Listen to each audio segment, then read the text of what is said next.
Meus irmãos, graça e paz a todos, estamos aqui para mais uma exposição bíblica nessa maravilhosa série que iniciamos na carta de Judas, uma carta preciosa, uma carta maravilhosa que é negligenciada, né?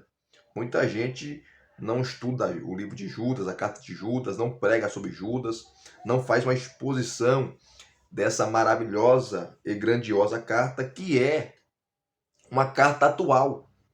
Porque assim como na época de Judas, vários hereges, vários imorais, blasfemos se infiltraram na igreja, tá? E Judas teve que combater.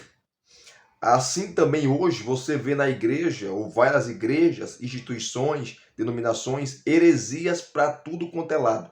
Pessoas que não são cristãs, pessoas aí pregando a imoralidade, a licenciosidade, tá? Pecado, tá? Usando até a palavra de Deus para validar os seus pecados. Então nós temos que combater isso.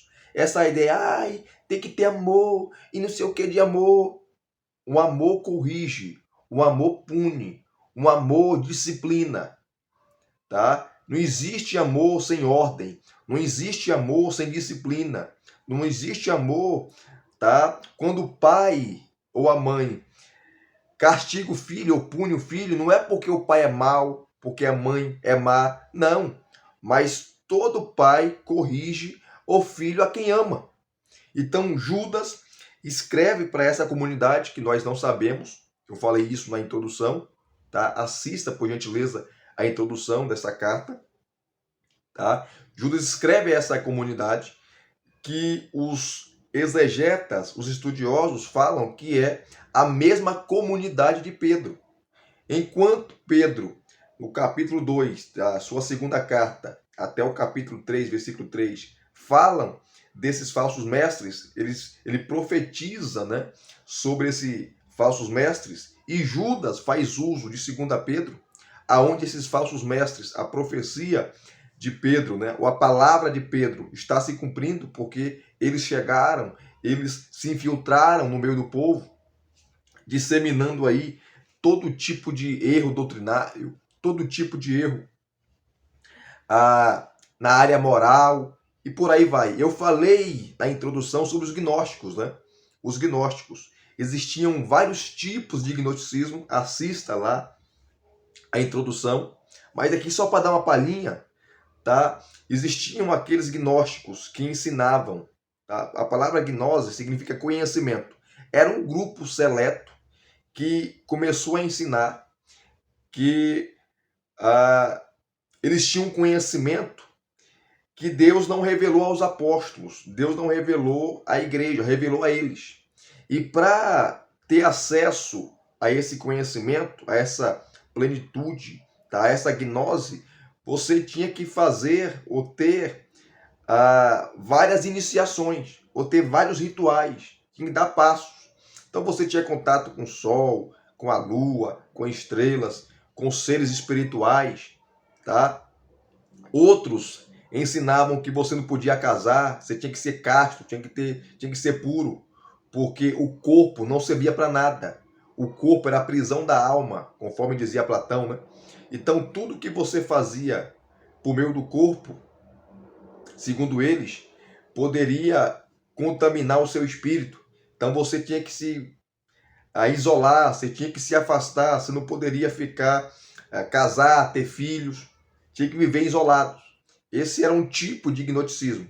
Tinha um outro tipo de gnosticismo que era o contrário, que eles falavam, não, vocês podem se prostituírem, podem transarem, podem ser libertinos, porque tudo que você faz por meio do corpo, tudo que você faz por meio do corpo não vai afetar o espírito. O corpo é bom, ou melhor, o corpo é mau, a matéria é má, mas o espírito é bom. Então tinha essa dicotomia, tá? A matéria não servia para nada. É por isso que você vê no Novo Testamento uma teologia, ou a teologia do corpo, falando que o corpo é santo. Paulo fala que o corpo é o templo do Espírito Santo, então temos que se cuidar do corpo. O pecado se dá por meio do corpo. Paulo também fala que nós seremos julgados, tá? Por coisas que fizemos por meio do corpo, tá? Paulo fala também que nós temos que oferecer o nosso corpo em sacrifício vivo, santo, agradável, que é o nosso culto racional. E por que você vê essa teologia do corpo e a importância do corpo no Novo Testamento? Devido a esse proto-gnosticismo. No Novo Testamento, eu falei na introdução, você tem um proto-gnosticismo. E o gnosticismo mais formado, mais embasado, que deu muito trabalho para a igreja e para os pastores, os bispos, ele vai estar mais encorpado a partir do segundo século. Tá? Ali na igreja primitiva você tem um proto-gnosticismo, você tem um gnosticismo embrionário. Tá? E esses homens, tá, ensinava também a rebeldia, ensinava que Jesus não era Deus, ele não nasceu no nascimento virginal, tá? Não nasceu por obra do Espírito Santo. Eles eram docéticos, aí vem a palavra docetismo, que eles diziam que como a matéria era má, então Jesus não tinha um corpo. Jesus não possuía um corpo físico, ele tinha uma aparência humana, ele tinha um jeito de ser humano, mas não era um corpo físico.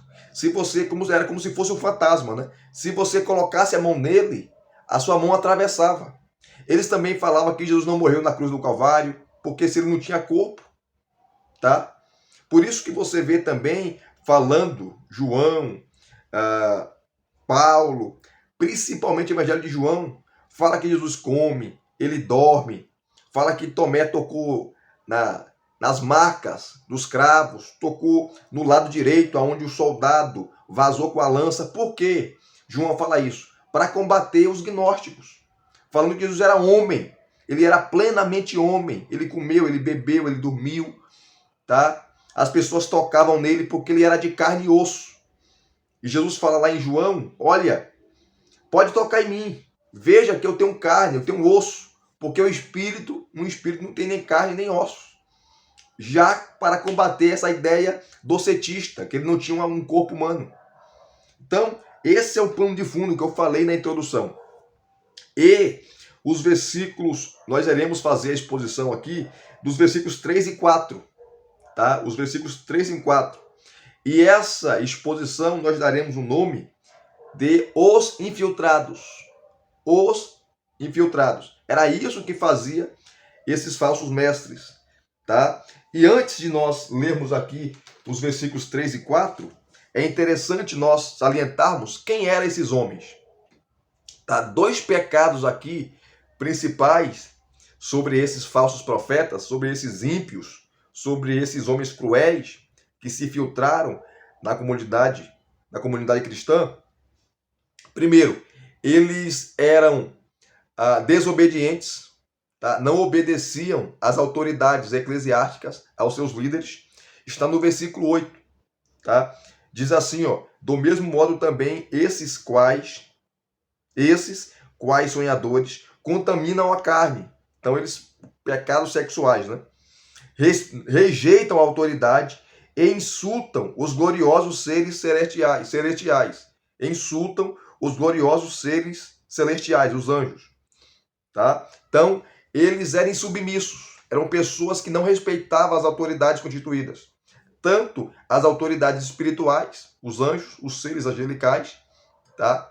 E com isso, né, você pode inferir aí, não respeitava a pessoa de Cristo, não respeitava a autoridade de Deus e não respeitava os seus líderes.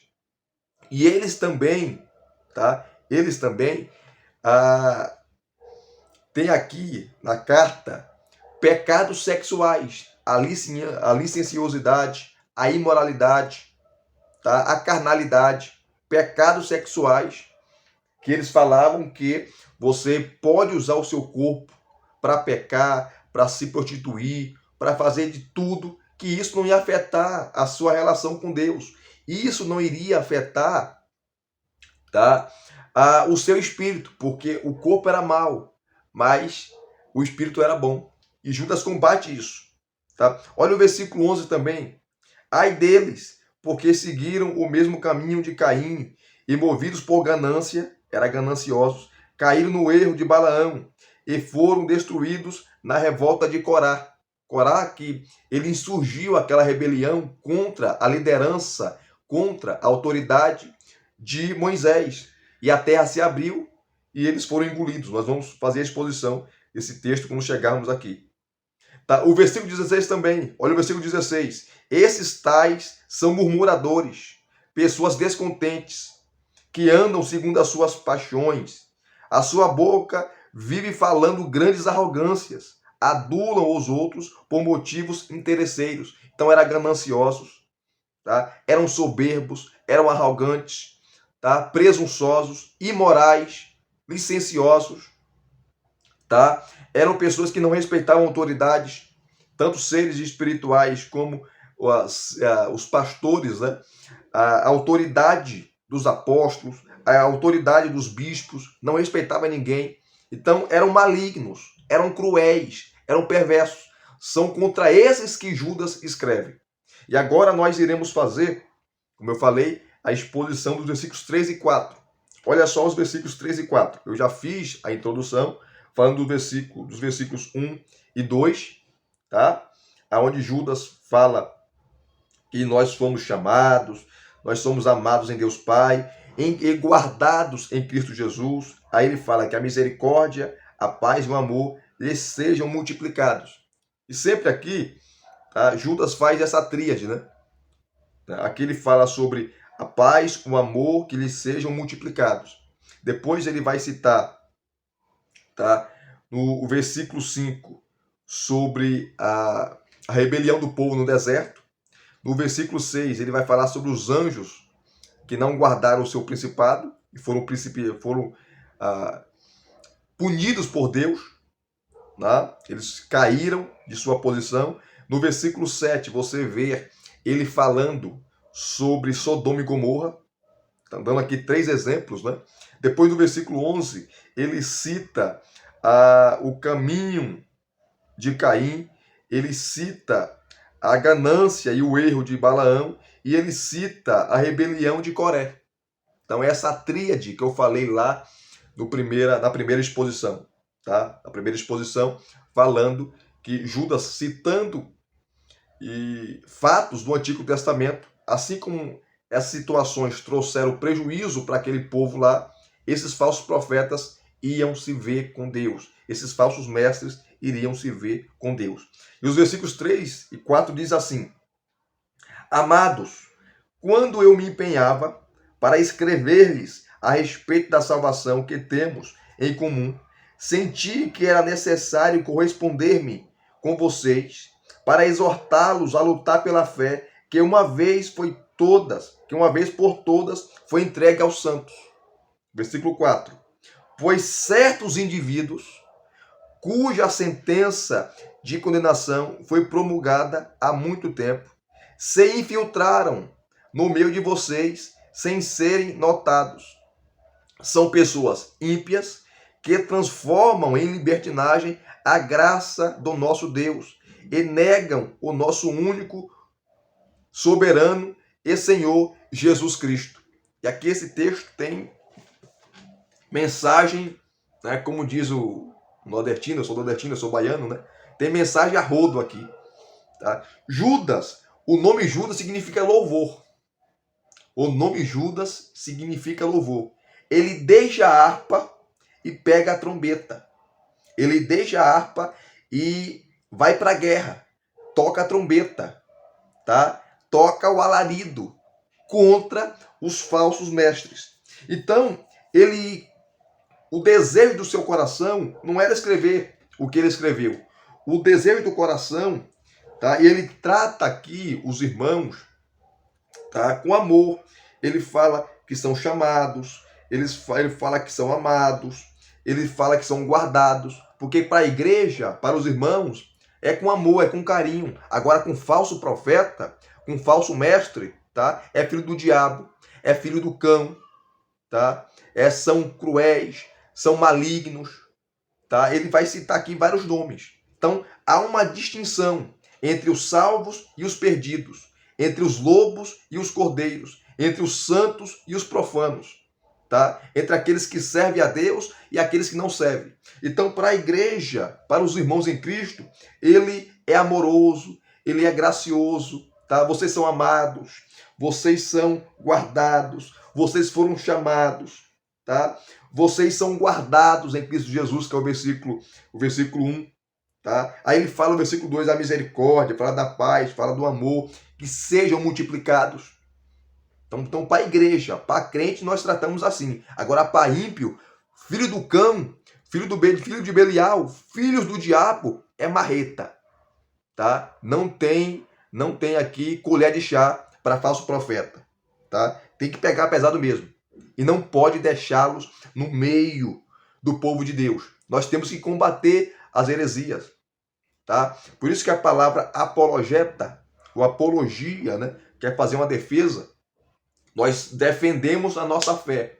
Nós defendemos a nossa fé contra os hereges, contra aqueles que nos atacam. Nós temos que defender, nós temos que pegar pesado. Então Judas, ele deixa a harpa e pega a trombeta, tá? E começa a buzinar, chamando, conclamando a igreja, o povo, para a guerra, para combater contra essas heresias. Então ele começa o versículo 3, amados, quando eu me empenhava para escrever-lhes a respeito da salvação que temos em comum.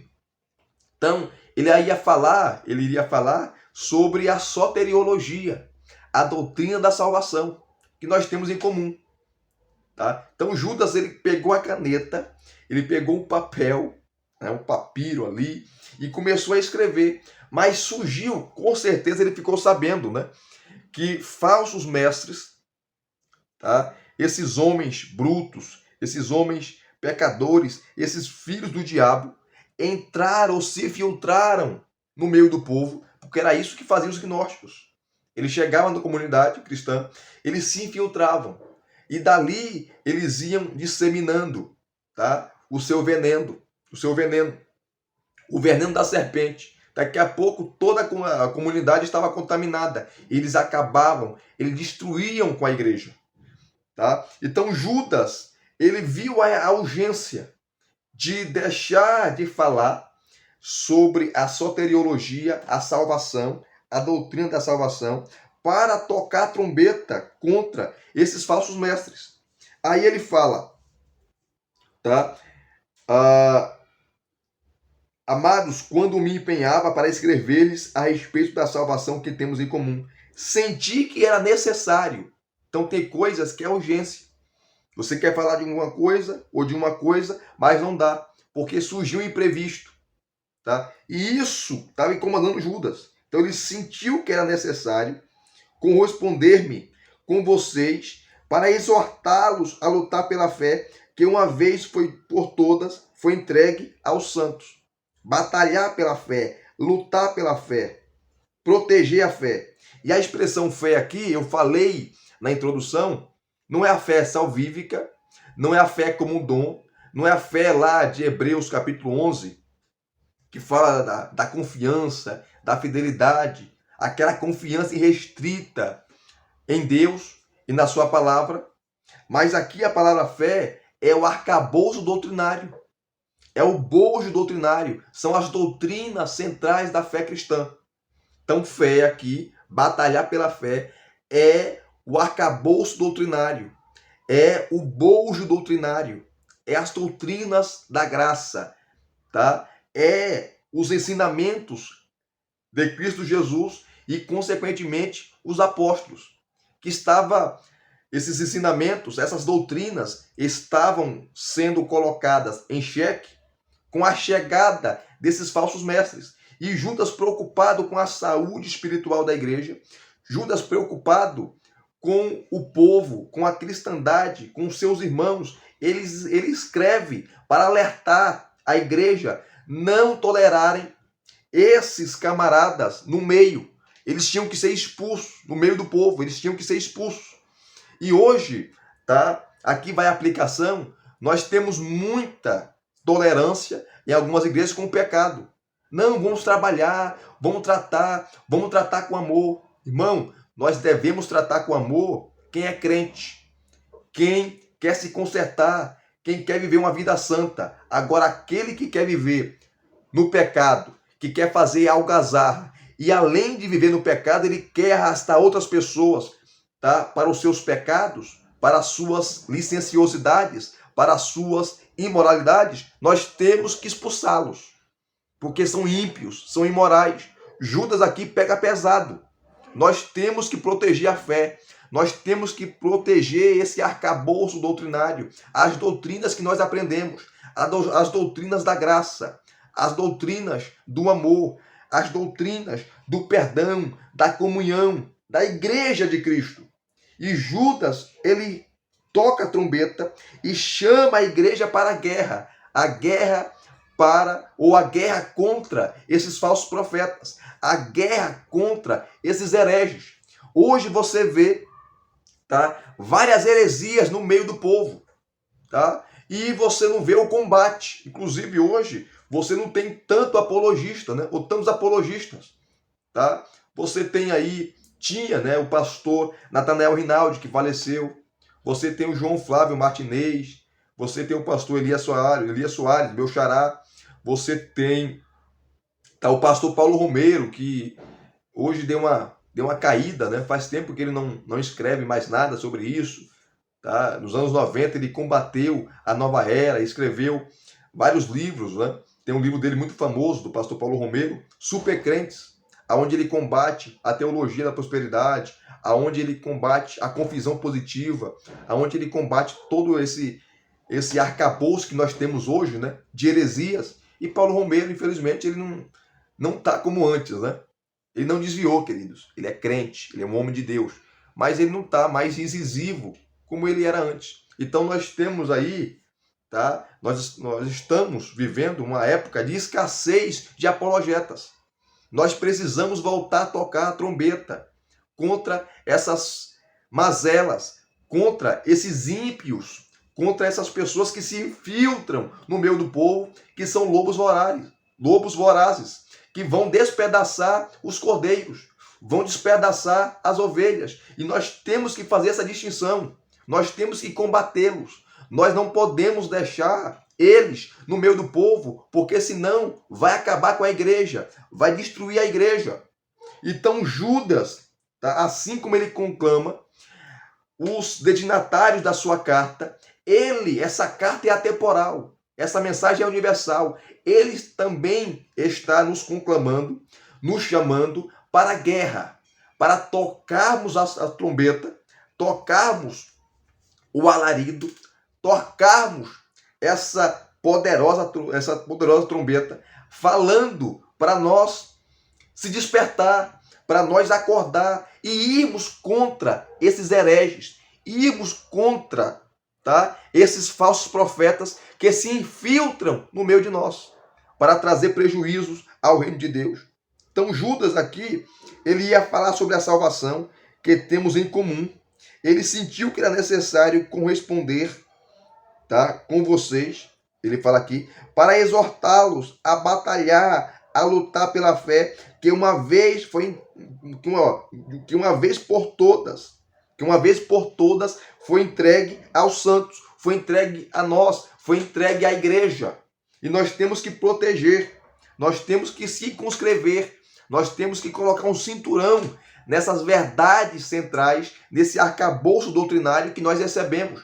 Nós temos que manter a fé em Cristo Jesus, com as doutrinas centrais da fé cristã, sem mácula, sem ruga, sem mancha, tá? E nós temos que defender, nós temos que partir para cima. Nós não podemos deixar esses falsos profetas no meio do povo, porque sempre teve, querido, falsos profetas, sempre teve e sempre terá falsos mestres, tá? E eles sempre estarão no meio do povo, tá? Sempre estarão disseminando heresias, problemas.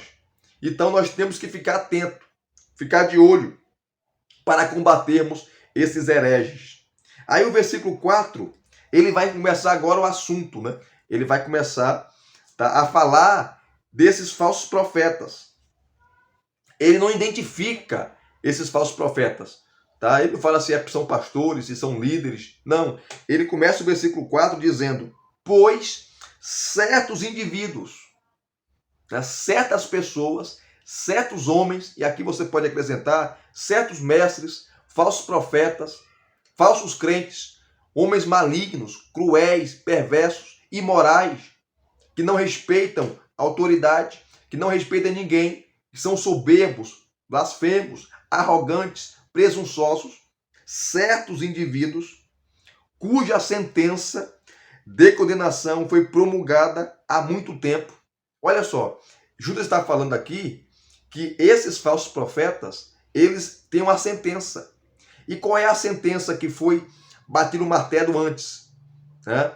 Que Deus decretou antes que eles, tá, iam surgir, que eles iam aparecer, mas a sua sentença, tá, de condenação já estava escrita.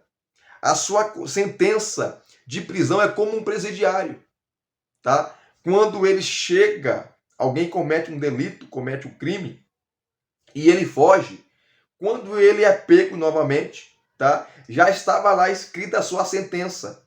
Já o juiz já tinha batido o martelo. O juiz já tinha chancelado, já tinha carimbado a sua sentença. Esses homens. É o que Judas está falando. Pois certos indivíduos cuja sentença de condenação foi promulgada há muito tempo. E quem bateu o martelo, quem chancelou, quem assinou essa sentença de condenação contra esses hereges, contra esses falsos mestres? Deus. Então, trazendo para os nossos dias esses falsos profetas, esses falsos pastores, esses falsos líderes, esses falsos mestres, esses lobos disfarçados de ovelhas, tá? Deus já decretou, Deus já assinou, Deus já chancelou, Deus já bateu o martelo contra eles, porque são homens ímpios e eles passarão a eternidade no inferno, porque esses homens não se arrependem. Esses homens, a sua mente está cauterizada, a sua mente está totalmente voltada para o mal, para o maligno, para surrupiar, para enganar, para perverter. Então Judas, ele já fala que o destino deles estão selados. Porque Deus já bateu o martelo. Deus já chancelou. Deus já assinou a sentença, tá, eterna deles. Pois certos indivíduos, cuja sentença de condenação foi promulgada há muito tempo, aí ele fala, se infiltraram no meio de vocês, sem serem notados. Por isso aqui eu coloquei o tema dessa exposição, os infiltrados. Gente, eu não sei se vocês já assistiram, né? Eu já assisti, eu gosto muito de filme policial. E tem filmes que são maravilhosos, né? Que o policial se disfarça, o policial quer investigar como funciona o tráfico de drogas, como funciona o tráfico infantil, como funciona o mundo do crime. O que o policial faz? Ele é treinado e ele é infiltrado, tá? Na máfia, ele é infiltrado na gangue, para ele conhecer como funciona, tá, o sistema deles, a regra deles, né, como que é ali a conexão, como eles fazem para disseminar as drogas, né, os pontos principais, aonde é distribuído a droga, de onde vem, para onde vai. Ele é infiltrado para descobrir. E no final, toda a gangue é presa, os mafiosos são presos e assim sucessivamente. Trazendo esse exemplo para cá, para a carta de Judas, era o que acontecia. Tá? Quem se infiltra, ele entra sorrateiramente, falando que é crente, falando que é irmão, falando que prega também, porque é muito fácil ser crente, querido.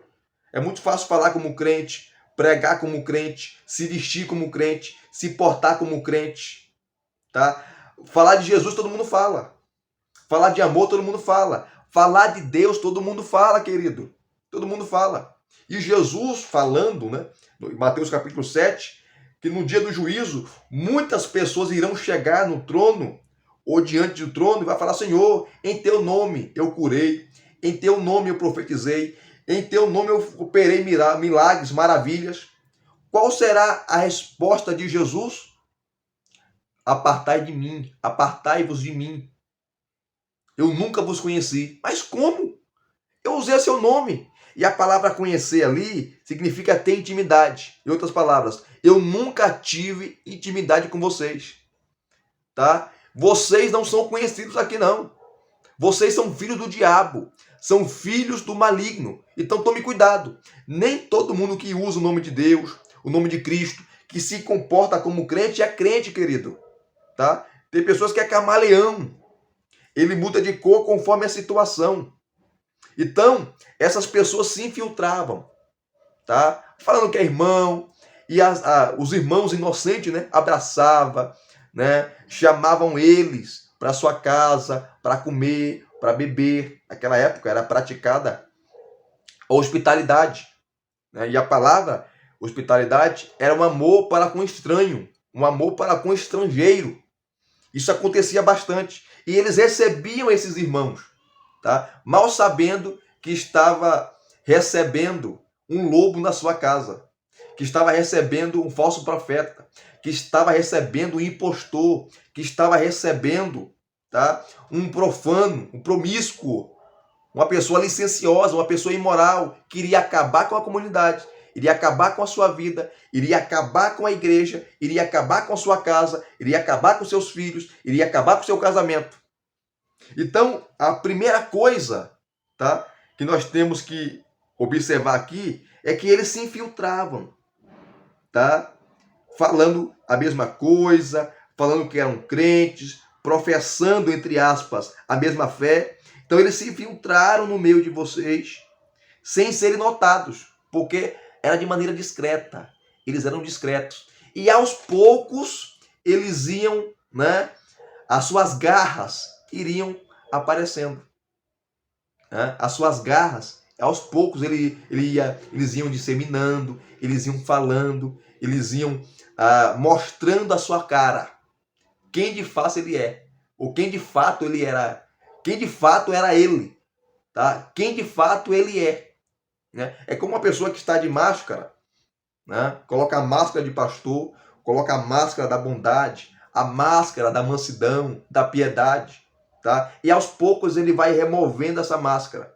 E quando as pessoas vão olhando para o seu rosto, vê que é um rosto de um lobo, que é um rosto de um tigre, que é um rosto de um leão, e começa a despedaçar todo mundo. Então eles se infiltravam, tá? Sorrateiramente, sem serem notados. Então os falsos profetas não chegam tocando trombeta, querido.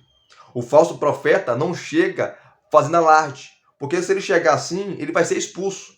Como ele chega? Dando a paz do Senhor, tá? Dando shalom, irmão.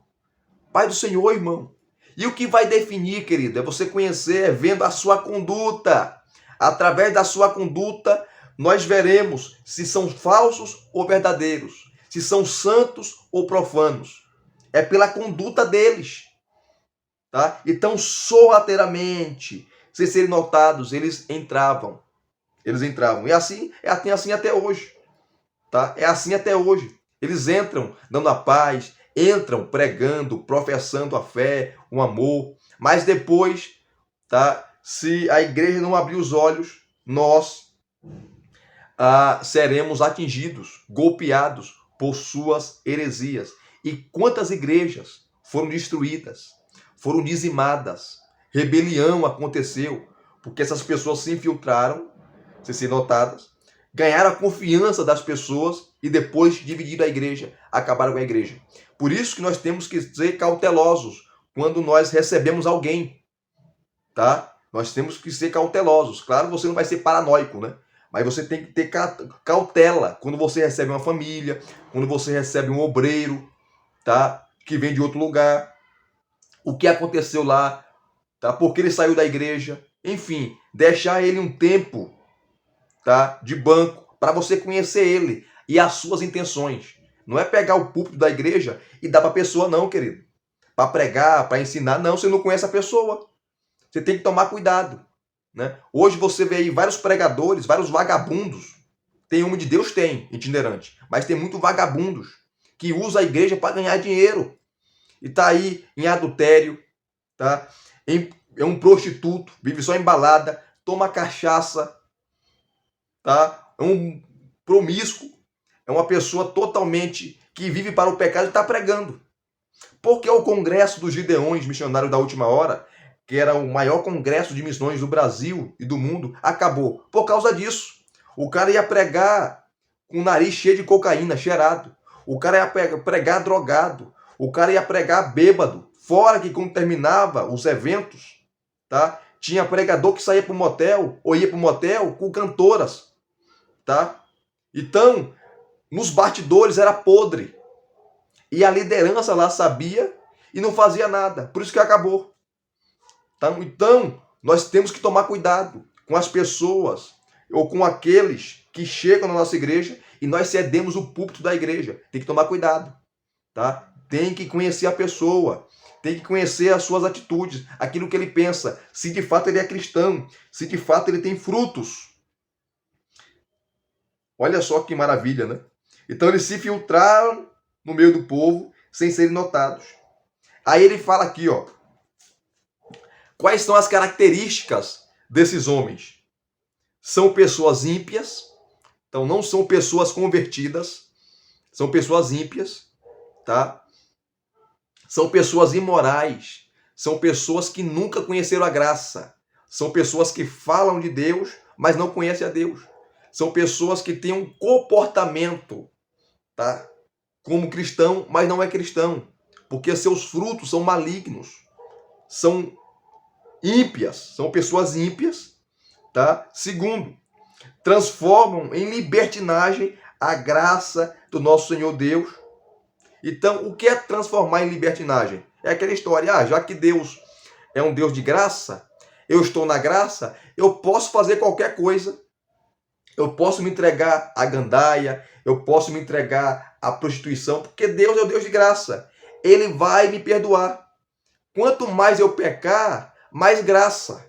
Quanto mais eu me prostituir, mais graça, porque Deus não vai me punir. É a mesma coisa, né, que Paulo escreve lá em Romanos capítulo 6. Se você for para Romanos capítulo 6, versículo 1, um dos argumentos daqueles que eram contra a teologia de Paulo, da graça de Deus, era, Paulo, já que Deus é o Deus de graça, então eu posso viver de qualquer maneira? Eu posso viver de qualquer forma? Paulo fala negativo. Negativo. Olha o capítulo 6 de Romanos, versículo 1. Paulo fala assim, ó. Que diremos, pois? Continuaremos no pecado para que a graça aumente ainda mais? Aí ele responde no versículo 2. De modo nenhum.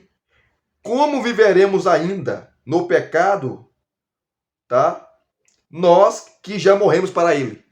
Então, a graça não é, tá, a libertinagem que você tem a liberdade para pecar. Mas graça Deus dá para nós para vencermos o pecado. Então, esses homens, eles transformavam, primeiro, eles eram ímpios. Segundo, eles transformavam em libertinagem a graça do nosso Senhor, tá?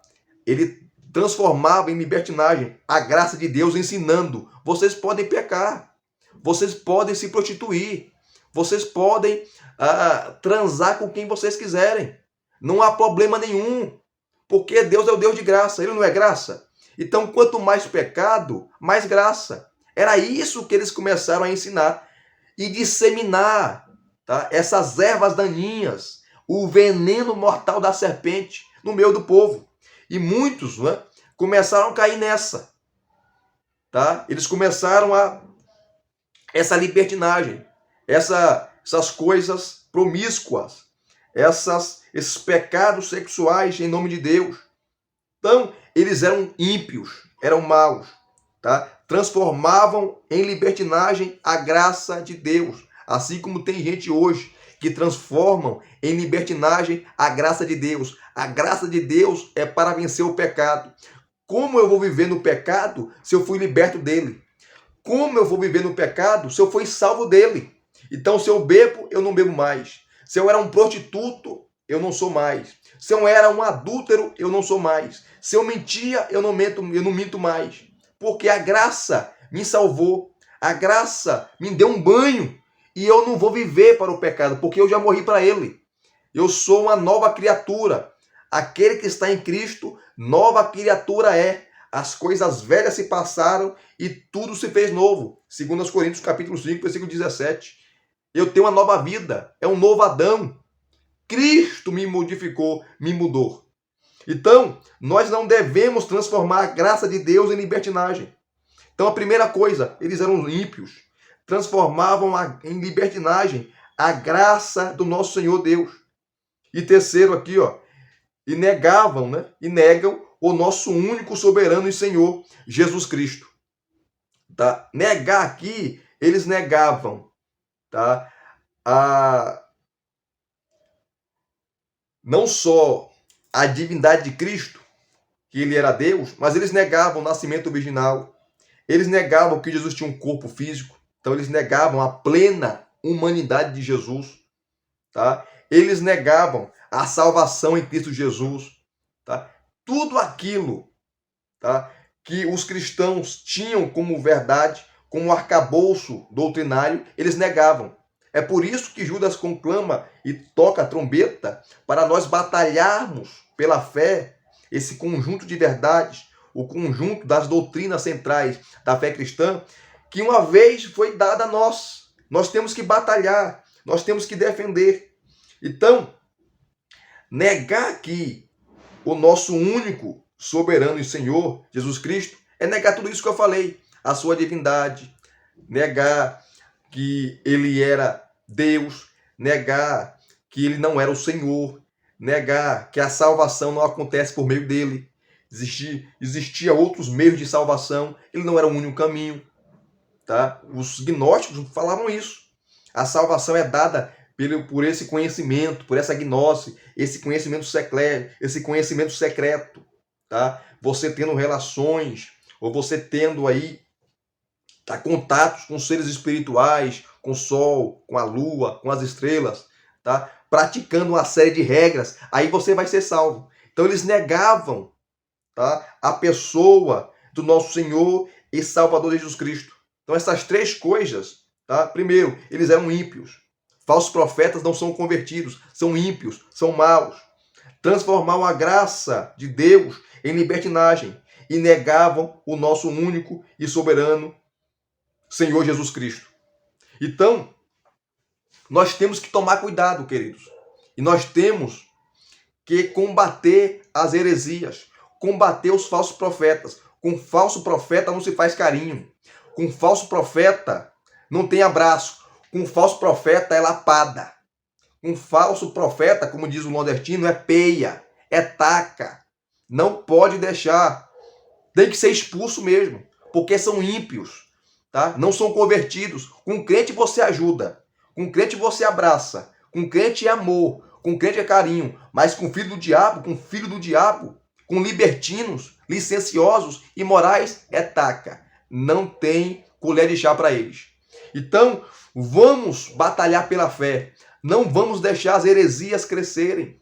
Não vamos deixar as heresias se disseminarem. Tá? No Brasil, nós temos aí, tá, várias heresias sendo pregadas. Teologia da prosperidade, confissão positiva, tá? E outras coisas absurdas. Nós temos que combater. E nós combatemos com a palavra de Deus. E aqui nós terminamos mais uma exposição bíblica. E se vocês gostaram de mais uma exposição bíblica, deixa aqui nos seus comentários, deixa aqui o seu like. Desculpe pelo tempo, né? Esses 2 versículos, olha o tanto de coisa que nós falamos, tá? E ainda não falamos tudo, né? Mas aqui, creio que foi suficiente e vocês entenderam a mensagem. Graça e paz a todos. Se inscreva no canal, acione o sininho para receberem todas as notificações. Graça e paz mais uma vez. Muito obrigado a todos. Até as próximas exposições.